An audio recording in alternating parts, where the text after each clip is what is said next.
भरथरा में 30 दिसंबर को कस्बा भरथरा में इलाहाबाद बैंक के पास ओम प्रताप सिंह को उनकी बाइक पर मिले जरूरी दस्तावेज, जिसको देखकर उन्होंने इस दस्तावेज पर लिखे नंबर पर फोन मिलाकर उस लड़के को तत्काल खबर दी। वहीं ओम प्रताप सिंह का कहना है कि जिस लड़के के दस्तावेज उनको मिले हैं उसका नाम हेमंत प्रताप सिंह, जो कि लालपुरा का रहने वाला है। उसी में एक लड़की का, इसका नाम रश्मि गौतम है, उसके भी दस्तावेज मिले हैं। उसके बाद ओम प्रताप ने बुलाकर उनके दस्तावेज लौटा दिए और लड़के से पूछने के बाद पता चला कि वो लोग पास में ही जनसेवा केंद्र पर किसी जरूरी कार्य से आए थे। उस लड़के ने ओम प्रताप की बाइक को अपनी बाइक समझकर अपने दस्तावेज ओम प्रताप की बाइक पर रख दिए और चला गया। भैया, आपको एक फाइल मिली थी इलाहाबाद बैंक के पास।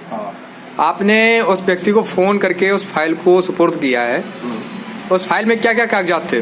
उसमें हाई स्कूल इंटर की मार्कशीट थी जी, और क्या नाम है, आधार कार्ड थे और गाड़ी की आरसी थी और कई कागजात थे, बहुत सारे कागजात थे। आपको ये फाइल कहाँ मिली थी? सेंट्रल बैंक के वो इलाहाबाद बैंक के सामने मेरी गाड़ी पे रखी थी, मोटरसाइकिल पे। मोटरसाइकिल पे आपकी फाइल रख के कोई चला गया था? अभी आपने फाइल लौटा दी है उस व्यक्ति को। उस व्यक्ति का कुछ कैसे पता चला कि ये व्यक्ति कहाँ का रहने वाला है और इसी की फाइल है?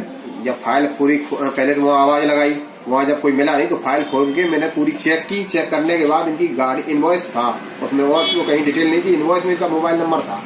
उससे हमने इन्हें कॉल किया, ये स्टेट बैंक पहुंच गए थे। स्टेट बैंक से फिर इन्हें सेंट्रल बैंक बुलाया, यही हम आ गए थे।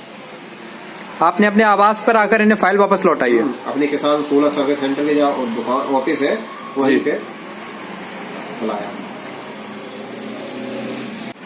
भैया, क्या नाम है आपका? हेमंत। कहाँ रहते हैं? लालपुरा। भैया, आज आपके कुछ कागजात गिर गए हैं जी।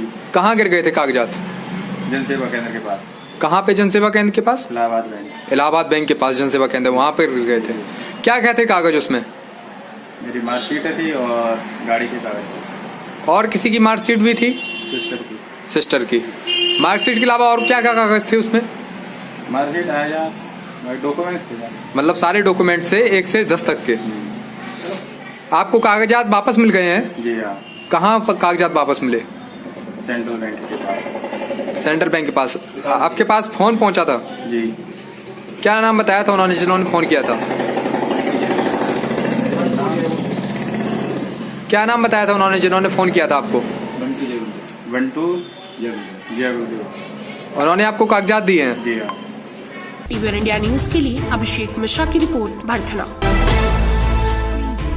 30 दिसंबर को भरथरा नगर के प्रतिष्ठित लोग, जिनमें से मुख्य अतिथि चौकी इंचार्ज भरथरा राजेंद्र सिंह एवं गौ समाज सेवी अंशु सभासद गल्ला मंडी पप्पू वर्मा, शंकर शुक्ला और अन्य नगर वासियों ने गौशाला जाकर गौ तिलक कर उनको चारा और गुड़ खिलाया, जिसमें अंशु सभासद ने कहा कि मनुष्य की तरह गौ हर तरीके से अपने लिए कुछ कर सकती है, इसलिए उनकी सेवा हेतु चारा, गुड़, झूल लेकर उनकी सेवा के लिए सब लोग इकट्ठा हुए हैं। सरकार ज्यादा से ज्यादा गौ की सेवा के लिए गौहित में ज्यादा से ज्यादा ध्यान दे, इसके लिए सभी ने सरकार से अपील की है। भैया, आज गौशाला में गायों के लिए एक अच्छी सी रूपरेखा तैयार की गई है। क्या है पूरी रूपरेखा?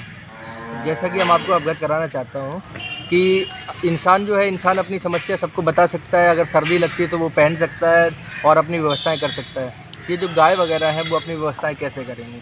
उनकी व्यवस्थाओं को, उनकी बढ़ती सर्दी को देखते हुए उनके लिए झूलों की व्यवस्था कराई गई। लगभग 200 झूलें तैयार करा दी गई हैं अभी उनके लिए।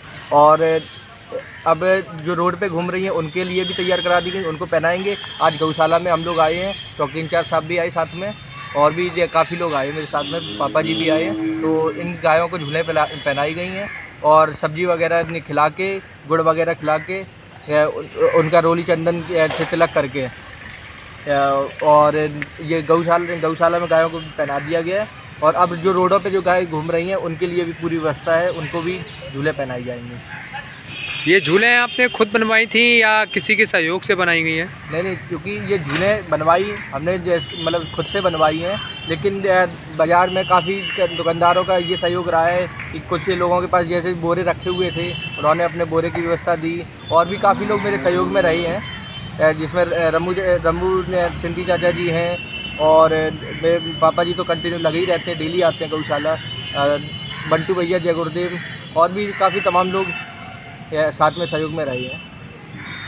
आप सब पत्रकार बंधुओं का भी विशेष सहयोग रहा है। टीवी इंडिया न्यूज के लिए अभिषेक मिश्रा की रिपोर्ट, भटना।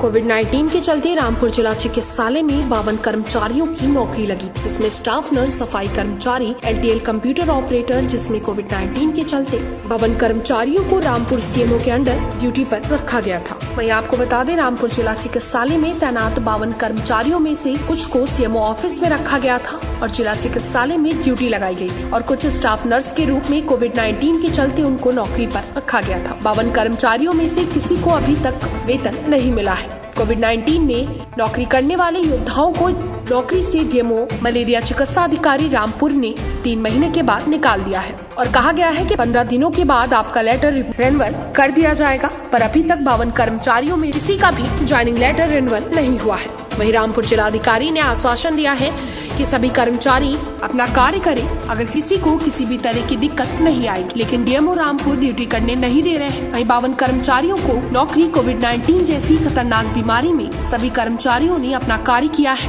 वहीं सभी को कोविड-19 जैसी खतरनाक बीमारी में नौकरी के दौरान सर्टिफिकेट भी प्राप्त हुआ है। और देखा जाए तो अभी तक कोविड-19 की वैक्सीन भी नहीं आई है और न ही पूर्ण तरीके से कोविड-19 खत्म हुआ है। उसके बावजूद भी उन्हें अपना कार्य करने से रोका जा रहा है।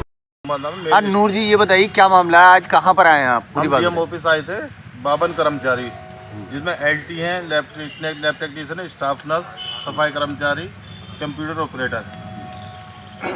क्या समस्या क्या है आपकी? समस्या ये है, कोविड-19 में स्टाफ को रखा गया था, ये 52 कर्मचारी को DM सर के अंडर में रखा गया था। DM सर ने CMO साहब को ऑर्डर दिया था इस चीज़ का रखने के लिए स्टाफ को कोविड-19 में। उसके बाद हमें ड्यूटी लगाई गई थी, हमारे डिस्ट्रिक्ट हॉस्पिटल में ड्यूटी लगाई गई। कुछ लोगों को स्टाफ नर्स की पोस्ट पे, कुछ लोग CM ऑफिस में ड्यूटी पे थे। उसके अलावा हमें 3 महीने बाद हमें निकाल दिया गया। हमने उनसे नोटिस मांगा, मलेरिया चिकित्सा अधिकारी रामपुर से, तो हमें उन्होंने कोई नोटिस नहीं दिया था। हमें से ये कह दिया गया साहब 10 दिन के बाद या 15 दिन के बाद आपका रिन्यूअल होगा, उसी पे आपका चयन कर लिया जाएगा। हमने इतना, हमारे साइन भी रोक दिए गए इस चक्कर। हमने जब लिखित में उन लोगों से मांगा तो उन्होंने हमें लिखित में नहीं दिया। जब हमें पता लगा DM साहब से, उन्होंने बोला, DM साहब ने मना कर रखा हमसे। DM साहब ने कह दिया इन बच्चों को निकाल दिया जाए, जब तक साइन नहीं होंगे, जब तक दोबारा से रिन्यूअल नहीं होगा। हम जब DM सर के पास आए यहाँ पर, तो DM साहब ने कहा सर हम यहाँ हमारे पास तो ऐसी कोई सूचना नहीं है जो मैंने किसी को बच्चे को या किसी स्टाफ को मना करा और नहीं निकाल दिया जाए।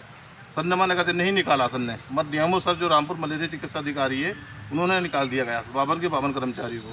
तो DM साहब ने क्या आश्वासन दिया आपको? DM साहब ने आश्वासन ये दिया है, मैं यहाँ में जो आपको स्टाफ है वैसी ड्यूटी करिए, बाकी कोई दिक्कत नहीं है, किसी तरह की कोई परेशानी नहीं, आप जैसे कर रहे हो वैसे करते रहिए। मगर जो DMO साहब है हमारे मलेरिया चिकित्सा अधिकारी रामपुर, वो हमें रोके पड़े हैं। आपकी ड्यूटी तो कोविड में लगी थी? जी हाँ, कोविड में लगी। तो क्या योद्धा के सर्टिफिकेट भी मिले उस वक्त? जी हाँ। तो आज क्या हो गया आपके लिए? आज हमारे लिए ये हो गया, कोविड-19 ऐसा लग रहा है उन लोगों को खत्म हो गया। यहाँ तक कि अभी वैक्सीनेशन भी नहीं हुई है किसी भी, यहाँ पे नहीं, यूपी में कहीं भी नहीं हुई है। किसको लग रहा है ऐसा खत्म हो गया? ये DMO सर को, मलेरिया चिकित्सा अधिकारी। आपको क्या लगता है? और हमारी 3 महीने सैलरी भी नहीं आई है। आपको क्या लग रहा है अभी कोविड के लिए? अभी तो हमें लग रहा है कोविड, जब तक वैक्सीनेशन नहीं आएगी अब तो कोविड है। क्या नाम है? जी मैडम, आज कलेक्टेड आए हो आप, क्या है मामला पूरा? मेरा नाम मनूर है, मैं CMO ऑफिस से आई हूँ। कोविड-19 का हम टोटल 52 स्टाफ है। हमें ये बोल के निकाला जा रहा है कि आपका कोई टेक्निकल प्रॉब्लम है। मलेरिया चिकित्सा अधिकारी DMO सर जो है हमारे, वो ये बोल के निकाल रहे हैं कि आपको टेक्निकल प्रॉब्लम है, हम आपका रिन्यूअल नहीं कर रहे हैं, ये कह के हमें निकाला जा रहा है और हमें 3 महीने से सैलरी नहीं दी जा रही है। तो आप वहाँ किस चीज़ पे तैनात थे, कौन सा पद पे? कोविड-19 स्टाफ नर्स पे तैनात है। आपकी तैनाती मैम कब हुई थी? 10 सितंबर 2020। तो अभी तक आपको मेन कारण पता नहीं लग पाया कि किसने नहीं निकाला? सर, हम DMO सर के पास जाते हैं, हमें ये बोल के हटा दिया, मतलब ये बोल के निकाला जाता है कि आपको कोई टेक्निकल प्रॉब्लम है इसलिए सैलरी नहीं दी जा रही है और कोई कंपनी चेंज हो रही है तो आपका रिन्यूअल रोक दिया जाता है और आपको निकाला जा रहा है। 4 महीने से ये हो रहा है और हमें धमकी दी जा रही है, अगर आप DM ऑफिस में गए तो आपकी तैनाती खत्म कर दी जाएगी, आपको निकाल दिया जाएगा बाहर और कभी आपको नहीं निकाल लिया जाएगा। मैम कितना स्टाफ है आपका? आपका 52। टीवी इंडिया न्यूज के लिए तुषार सक्सेना की रिपोर्ट, रामपुर।